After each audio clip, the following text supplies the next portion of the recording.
الليلة التي أسقط فيها الفريق العاصمي باريس سان جيرمان فريق البلوغرانا، وتم تدمير خط الهجوم الأشهر في التاريخ MSN على يد أوناي إيمري وفريقه. ليلة تألق فيها ولد التانجو دي ماريا وقهر البارسا بالأربعة، واجتمعت جماهير كرة القدم أن لا عودة للبارسا في الإياب وأن المهمة شبه مستحيلة. ولكن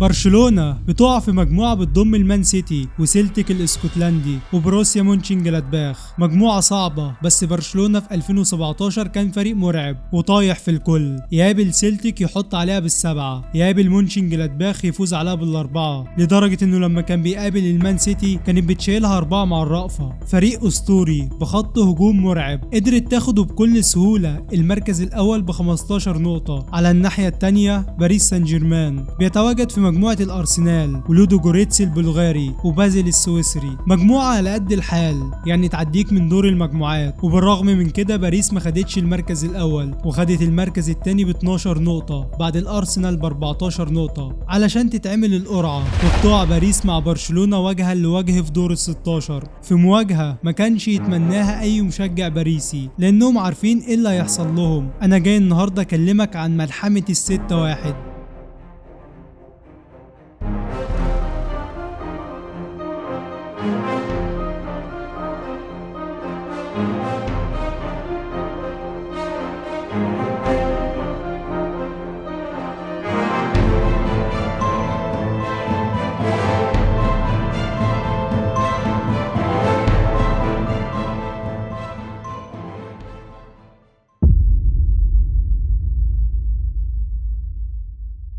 مباراة الذهاب على ملعب حديقة الأمراء، برشلونة نازلة بكتيبة موت وعلى رأسهم نيمار وسواريز والأسطورة ليونيل ميسي. أما الفريق الباريسي فأوناي إيمري اختار إنه يلعب في المقدمة بكافاني ودراكسلر ورجل الماركانا دي ماريا. بتبدأ المباراة وكان واضح إن باريس هتلعب على المرتدة وملهاش حل تاني، ودي ماريا بيلعب أول ثرو باص رايق ولكن تريشتيجن بيخرجها. بس الغريب إن باريس هي اللي بتهدد، وبكرة تانية من دي ماريا الكافاني وبيضيعها. والبارسا لسه ما جاتش المباراة التالتة من ماتويدي ورد فعل أسطورية من تريشتيجن. ولحد هنا الكل اتأكد ان باريس مش داخلة تهزر، وبكرة ثابتة على حدود 18 برشلونة، وبيقف لها الأرجنتيني دي ماريا.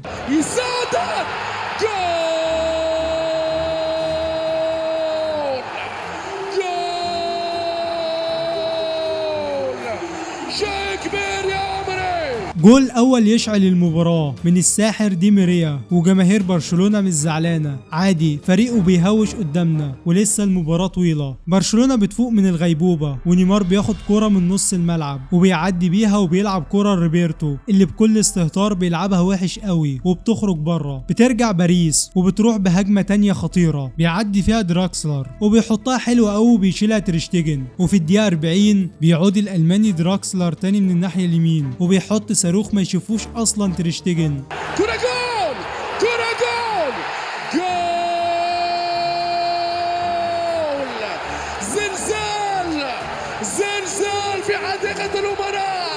هدف تاني قبل نهاية الشوط الأول، وملعب حديقة الأمراء ولع نار، وباريس واخدة برشلونة بتفسحها في الحديقة علشان يخلص الشوط الأول. وأكيد إنريكي هيفوق لعيبة البارسا علشان تنزل تاكل الأخضر واليابس. وعلى عكس المتوقع الشبح دي ماريا من أول كورة بياخدها وبيحط هدف أسطوري. دي ماريا ناو، دي ماريا جول، جول، جول، جول، يا سلام يا سلام. النتيجة بتكبر والمباراة قلبت لعنة، والجماهير مش مصدقة. النتيجة بقت 3-0، وبرشلونة على الأقل محتاجة تسجل هدف علشان تسهل مهمة الإياب. بس كافاني ما يستناش كتير ويحط أول بصمة ليه في المباراة. كرة لرابيو، كافاني، جول، جول، فانا القناص، فانا القناص. هدف قتل كل حاجة في المباراة. برشلونة عاجزة مش بس عن التسجيل، ده برشلونة عاجزة انها تروح حتى بهجمة. واخيرا برشلونة بتحاول بهجمات ملهاش لازمة على امل انهم يسجلوا هدف يساعدهم في الاياب، بس خلاص الوقت كان خلص والحكم بيصفر وبتخلص المباراة الاولى، ورسميا باريس اول المتأهلين لدور الثمانية. ده الكلام اللي قالته كل الصحف والجماهير وحتى جماهير كاتالونيا. حتى لو برشلونة سجلت 4 اهداف فباريس عندها هجوم فتاك هيسجل وهيصعب المهمة على البلوجرانا، وقاعدة الهدف بهدفين لسه موجودة، فالمهمة مستحيلة.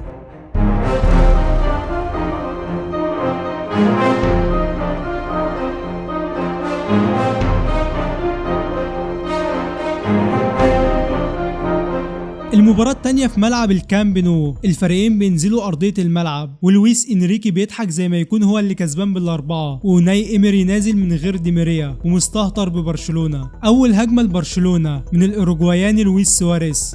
صعبة جول لويس إنريكي البيستولير ولع المباراة هنا في استاد الكامب نو أقل من دقيقتين. لويس سواريز بيخطف الهدف الأول وهدف يولع المباراة في أول 3 دقايق. ميسي بيجيب فاول بالنسبة للجماهير ضربة جزاء وبيقف لها ميسي وبيحطها فوق العارضة بشوية، وبرشلونة داخلة ما بتهزرش. النيمو مزاجه رايق وبيعدي وبيحط كرة شومة كانت رايحة في السوكة. برشلونة بتقرب بتسديدة من الساحر إنيستا فوق العارضة، وحرفيا باريس ما جاتش المباراة والبارسا نازلة ضرب فيهم. وأخيرا بنشوف باريس بتسديدة من لوكاس مورا لحد ما تيجي الدقيقة 40 كرة من سواريز لإنيستا، وبسحر من إنيستا بيلعبها وبتخبط في رجل المدافع كورزاوا وبتخش الجول.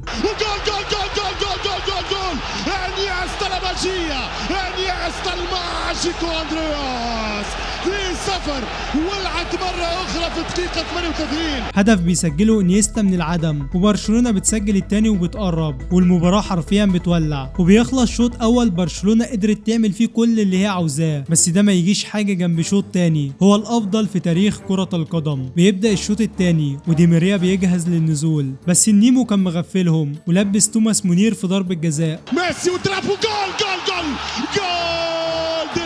برشلونة الترسيرو انريكي، وميسي بيسجل التالت. وباريس هنا أدركت إن فعلا المهمة صعبة وإن الأربعة بتوع الإياب شكلهم كده مش كافيين أمام برشلونة. باريس تقريبا بتروح بأول هجمة وبيطير ليها كافاني بس بتخبط في القائم وبتخرج، وإيمري واقف هيعيط على الخط. باريس بدأت تلعب بعد نزول ديماريا اللي حرفيا مفيش ملخص بعمله إلا وبلاقي ديماريا من نجوم المباراة، لحد ما تيجي كورة لكافاني وكافاني ما يرحمش ويحط فيها وش رجله. كرة خطيرة وجول كافاني السفاح البيستوليرو إديسون البطيخة وليس بطيخة. كافاني ما طلعش بطيخة رجالة. برشلونة بعد ما كانت محتاجة تسجل هدفين علشان تفوز لازم تسجل 3 علشان قاعدة الهدف بهدفين. كافاني تجيله كرة أسهل من الأولى وبيحطها أي كلام في رجل تريشتيجن. ميسي بدأ يفوق الفرقة وبيروح بأول واحدة تيجي جنب القائم. الدقيقة جت 85 وبرشلونة لازم تجيب 3 أهداف. الجماهير سابت المباراة ومشيت، واللي كان قاعد في القهوة مشي خلاص المباراة خلصت. وديماريا بيضيع أسهل فرصة في المباراة، فرصة كانت هتقتل بيها المباراة اللي مقتولة لوحدها أساسا. علشان تسمع الشوالي تاني وهو بيقولك رسميا باريس سان جيرمان في ربع النهاية، بس الجونيور نيمار بتجيله كرة ثابتة على حدود ال 18. يمشي نيمار حتى يا ولد يا ولد يا ولد يا ولد يا سامبا يا الكاريوكا دي جانيرو.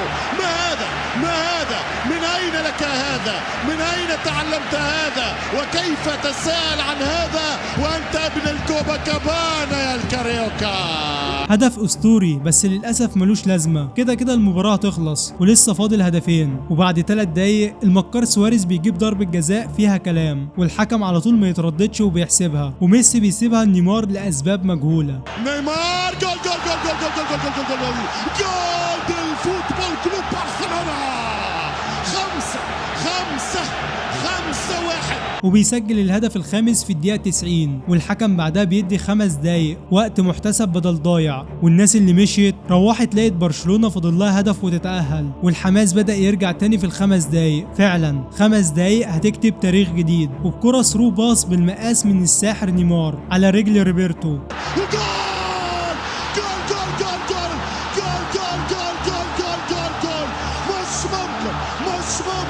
مش مش ممكن، البارسا يقلب الطاولة، البارسا يقلب الطاولة. وبيسجل أغلى هدف في تاريخ برشلونة. رومونتادا ولا في الأحلام، مباراة دراماتيكية إلى أبعد حدود. حصل بدل الرومونتادا 2. الكل بدأ يجري في كل مكان، الناس بدأت تعيط. رومونتادا اللي سمعها لايف سمع أعظم مباراة للبارسا في تاريخها، وبيصفر الحكم بتأهل برشلونة في مهمة مستحيلة، مباراة لن تتكرر تاني في التاريخ. أخيرا حابب أقولك إن في مجهود جبار اتعمل علشان الفيديو يطلع بالشكل ده، فلازم تفجر زر اللايك وتعمل اشتراك علشان في ماتشات تانية نارية للبارسا والميرينجي.